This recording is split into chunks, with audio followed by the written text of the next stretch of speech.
Haitupi pressure, lakini inatupa motivation kubwa ili mradi kuweza cover gap zidi yetu, kwa maana wametupita pointi nyingi kidogo. Kwa hiyo unaweza kuona jinsi gani kama tunahitaji kucompete na mtu huyo, ina maana inabidi tuweze kushinda mchezo zidi yake ili mradi kuweza kulipunguza hilo gap. Kwa hiyo haitupi pressure sisi kama wachezaji, lakini inatupa motivation kubwa kwa kuona yule tunayeshindana naye ndio tunayekutana naye na ndio mwenye hizo pointi aliyetuzidi. Kwa hiyo ni sisi kama wachezaji kuona jinsi gani tunaingia katika mchezo huo ili mradi kuweza kupata point 3, lakini kwa kutegemea mbinu za walimu wetu na ushirikiano wa viongozi wetu tutapata point 3 katika siku ya kesho. Sawa, swali la pili. Kapteni hapo kwenye mtisha kwa kulinganisha na mchezo uliopita ule finali pale Zanzibar ya Yanga. Nini tutegemea kwenye mchezo wa kesho, kwa sababu ule mchezo ulikuwa vizuri kwa jana na kadi nyekundu, lakini ndio mpaka tuta. Kwa kwenye mechi ya kesho nini tutegemea kwa kulinganisha na ule mchezo? Mimi ninaamini ni michezo miwili tofauti. Mchezo wa finali kama ulivyouzungumza ni mchezo wa tofauti na mchezo wa kesho. Kesho ni mchezo wa pointi 3. Kwa hiyo unaweza kuona jinsi gani kila timu itaweza kuwepo makini asilimia zote 90 ili mradi kuweza kuhakikisha zinachukua hizo pointi 3, na mchezo wa ligi ni tofauti na mchezo wa cup au finali yoyote ambao tunaweza kuicheza. Kwa hiyo ni approach tofauti itakayoenda kutumika kesho kwa walimu wetu na hata kwa hiyo timu pinzani pia. Kwa hiyo tutaangalia timu gani itakayokuja na approach nzuri ili mradi kuweza kupata point 3 na wachezaji wake kuishika hiyo watakaoitumia dakika 90 plus kuweza kupata point 3 katika siku ya kesho. Sawa, swali la 3. Asante. Swali kwanza naongeze ninyi miongoni mwa timu ambazo zimefungwa magoli machache. Kwa magoli manne na tunakutana na timu ambayo pia wako solid kwenye eneo la ulinzi, wamefungwa magoli mawili pekee mpaka hivi sasa. Nacheza safu ya ulinzi.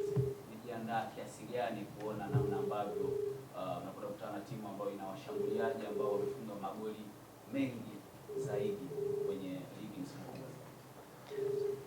Sisi kama mabeki hatuwezi kujizungumzia peke yetu katika nafasi ya ulinzi, kwa maana kwa sasa hivi duniani mpira umekuepo, tuna ataki watu 11 na tuna defend watu 11 pia. Kwa hiyo jukumu la kudefend ni jukumu la timu nzima, sio la mabeki ama midfield ama forward. Kwa hiyo ni sisi kama wachezaji kujituma katika siku ya kesho, mtu wetu atakayeanzia juu mpaka yule atakayekuepo golini, ili mradi kuweza kuzuia vizuri, ili mradi tusiweze kuconcede katika siku ya kesho, kwa maana tunaamini goli linafungwa dakika yoyote, hata dakika 90 plus, lakini ukiwa na solid nzuri ya defense unaweza kushinda makombe mengi sana katika nchi uliyokuepo. Kwa hiyo ni sisi kama wachezaji kuona jinsi gani tunauingia hapo mchezo kulingana na maelezo ya walimu wetu, lakini hata hiyo strike force ambayo ya Yanga tunaiheshimu sana, kwa maana wana wachezaji wazuri, lakini wamefunga magoli mengi pia. Lakini ukiangalia hayo magoli walioyafunga pia kuna hata mabeki pia wameyafunga hayo magoli. Kwa hiyo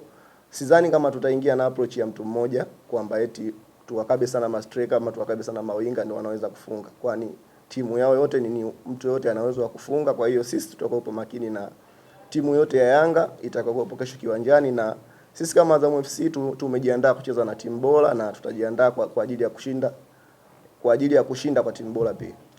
Sawa, swali la 4 kwa mchezaji. Asante. Kwa mujibu wa namba za msimu huu, ninyi na Young Africans ndio timu mnayoongoza kwa namba nzuri. Mmefunga magoli mengi, kwa maana Yanga anaongoza, mnafuatia nyie kwenye kuruhusu pia. Yanga ameruhusu machache alafu mnafuatia nyie. Bila shaka tutarajie mchezo wenye wastani ule wa timu kubwa za juu kwenye namba za soka Tanzania bara msimu huu. Azam FC na Yanga haijawahi kuwa mechi nyepesi, na imekuwa ni mechi ambayo ikiwavutia watu wengi sana kuiangalia, na naamini kwa mashabiki wanaohudhuriaga hiyo michezo wanafurahishwa na uchezaji wa timu zote mbili, hususan kiupambanaji na hata kwa entertainment pia. Ni mechi ambayo inavutia watu wengi katika dunia na hususan kwenye nchi yetu. Kwa hiyo mimi naamini utakuwa ni mchezo mzuri, kwa maana timu zote mbili zina wachezaji wazuri, zina wachezaji wakubwa na zina makocha wakubwa pia. Na ukiwaangalia makocha ambao wote wanaotumia sana mbinu. Kwa hiyo ninaamini mwenye mbinu nzuri kesho anaweza kushinda mchezo katika siku ya kesho. Sawa. Lusajo, neno lolote kwa mashabiki wa Azam FC kuhakikisha kwamba kesho mpo katika uwanja wa nyumbani Benjamin Mkapa? Nipende kuwakaribisha mashabiki wanaopenda mpira nchini Tanzania na hata nje ya mipaka ya Tanzania waweze kukaribia katika siku ya kesho katika uwanja wa Mkapa kuweza kutazama mpira huu, kwa maana tunaamini ni mechi nzuri sana yenye kuvutia watu wengi, na nipende kuwakaribisha mashabiki wa Azam FC kwa nafasi ya kipekee waweze kukaribia katika uwanja wa Benjamin Mkapa, kwani timu yao kesho ipo uwanjani na waweze kutokea kuweza kuisupport timu yao pia.